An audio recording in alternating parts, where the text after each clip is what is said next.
Et si je t'annonçais en ce début d'année que tu ne vas plus jamais culpabiliser pour tous les excès réalisés pendant les fêtes? Moi, j'ai pris 2 kilos et tu sais, ça ne me pose aucun souci parce que je sais qu'en reprenant une alimentation à faible index glycémique au quotidien, je vais retrouver mon poids initial sans faire aucun effort. Et ça, c'est juste en cuisinant des bons petits plats IGBA.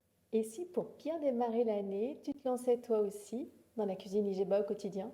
Bah oui, c'est sûr, moi j'aimerais bien aussi, mais comment je sais, moi, ce qui est IGBA? Pour bien commencer l'année, je t'offre 5 nouvelles recettes à IGBA que j'ai regroupées dans un e-book. Elles sont faciles à réaliser, gourmandes et délicieuses. Pour les télécharger, tu n'as qu'à cliquer sur le lien que je te mets juste en dessous dans la description.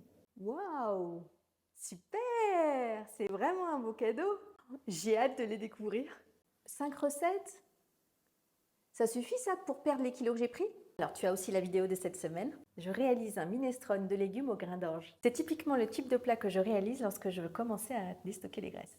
Alors c'est un délice, ici à la maison tout le monde se régale et puis en plus c'est très facile à faire. Et puis la grande nouveauté de 2024, c'est que je viens de lancer une offre en ligne.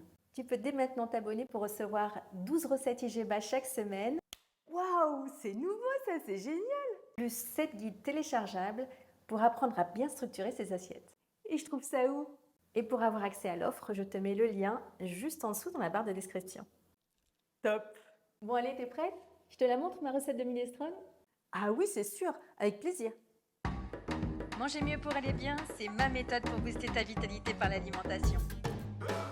Alors c'est parti, je m'attache les cheveux, je mets mon tablier, je me lave les mains et on file en cuisine.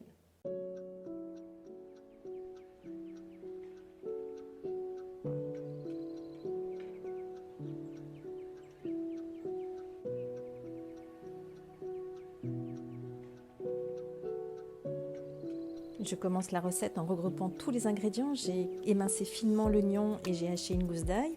J'ai coupé en brunoise la carotte, le céleri rave et le céleri branche. J'ai aussi coupé un poireau et j'ai mis de côté 125 centilitres d'eau. Ensuite, dans une cocotte, j'ai versé une quantité généreuse d'huile d'olive et je fais revenir l'oignon et la gousse d'ail.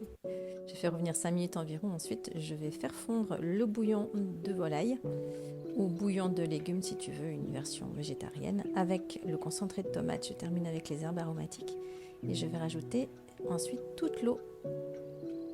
Voilà, donc j'obtiens un bon bouillon. Je poivre généreusement parce que c'est bon quand c'est bien relevé.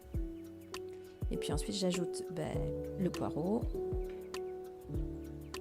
Je poursuis avec la brunoise de carotte et le céleri branche. Ensuite, je vais cuire ce bouillon pendant une vingtaine de minutes. Pendant ce temps, je m'occupe des grains d'orge, de les égoutter. Alors pour que la cuisson des grains d'orge soit plus rapide, je les ai fait tremper une nuit. Alors si tu n'as pas anticipé ou que tu n'as pas le temps de les laisser tremper, tu devras alors les cuire 45 minutes au lieu de 10 minutes. Et puis après 20 minutes, je verse enfin les derniers ingrédients. Donc j'ai mis le céleri rave et les grains d'orge et je vais laisser encore en petit bouillon pendant 10 à 15 minutes. Pendant ce temps, je me suis occupée du blanc de poulet et puis la version au tofu, elle est vraiment chouette parce que la marinade est vraiment goûteuse et ça fait vraiment la différence. C'est important d'enlever l'excès d'eau du tofu avec un sopalin. Ça lui donne plus de goût à la cuisson.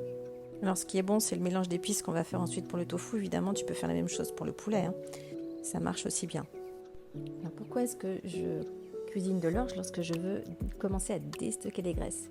Eh bien, c'est parce que l'orge est une céréale qui a un index glycémique très bas. Ça veut dire que les glucides qu'il contient vont se libérer progressivement à la digestion et ils ne vont pas provoquer de pic d'insuline. Et ça, c'est important parce que l'insuline, c'est l'hormone justement qui est responsable du déstockage des graisses. Si les aliments que tu consommes limitent la sécrétion d'insuline, alors tu peux plus vite déstocker les graisses et surtout plus durablement. Tu perds du poids plus vite. En plus de ça, l'orge est riche en fibres, en fer et en magnésium. L'orge est aussi riche en antioxydants pour lutter contre les radicaux libres. Il est aussi très riche en phosphore. C'est pour ça qu'on dit qu'il est reminéralisant, entre autres. C'est pour toutes ces raisons que j'adore la cuisine à IGBA. Non seulement tu agis positivement sur ton métabolisme en limitant les pics glycémiques et la sécrétion d'insuline, Mais en plus, tu mets dans ton assiette des aliments qui ont une haute valeur nutritive pour nourrir ton corps durablement. Et grâce à ça, je sais que je vieillis mieux et en meilleure santé.